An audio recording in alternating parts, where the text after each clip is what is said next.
Today on All Out Brick, we're going to be taking a look at Umarak the Destroyer. We're going to build the set, review it, and then give out a score. Let's get started.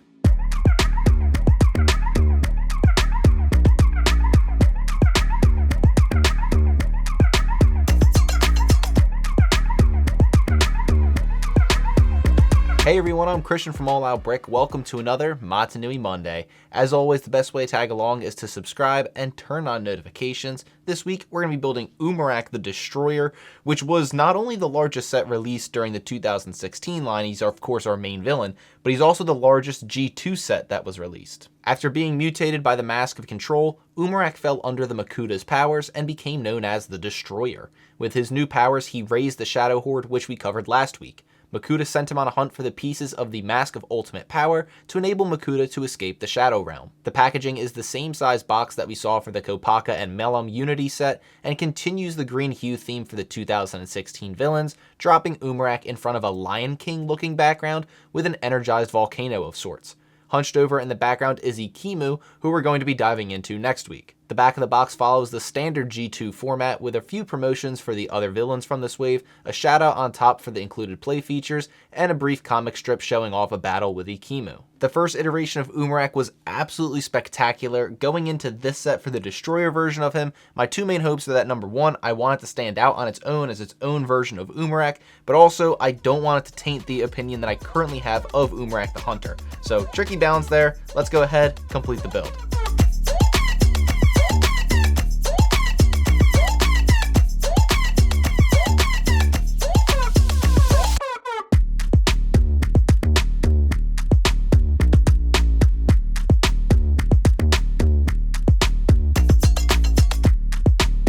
In total, the build took 21 minutes to complete. It felt like a great balance of this Toa style result, if you will, but also each of the limb pieces had that classic Titan feel where they're just at a much larger scale, and you really feel like you're building this ultimate villain. The most obvious thing about this set is the imposing, beastly presence that the finished build carries. A lot of the bulk is focused across the upper body and the hands, which gives him more of that brute vibe.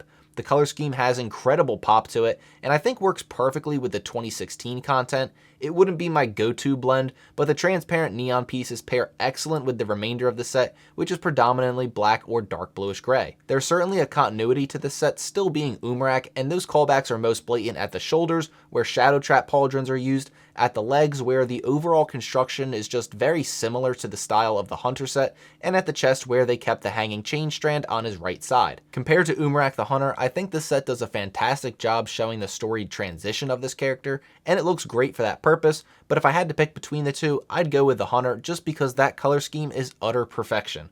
From a size standpoint, statistically they're pretty similar, but Umarak the Destroyer has much more of a looming, intimidating presence to him, whereas Umarak the Hunter feels more stealthy and like a discreet assassin. The dynamic play features of this set outside of the articulation, which is great at the arms and legs, are a lot less in your face and, for my own taste, don't involve a shooting blaster function. Each finger is attached via a ball joint, which can of course be moved around, but the claw is built around a system that can open and close his fist by twisting a Bowrock eyepiece.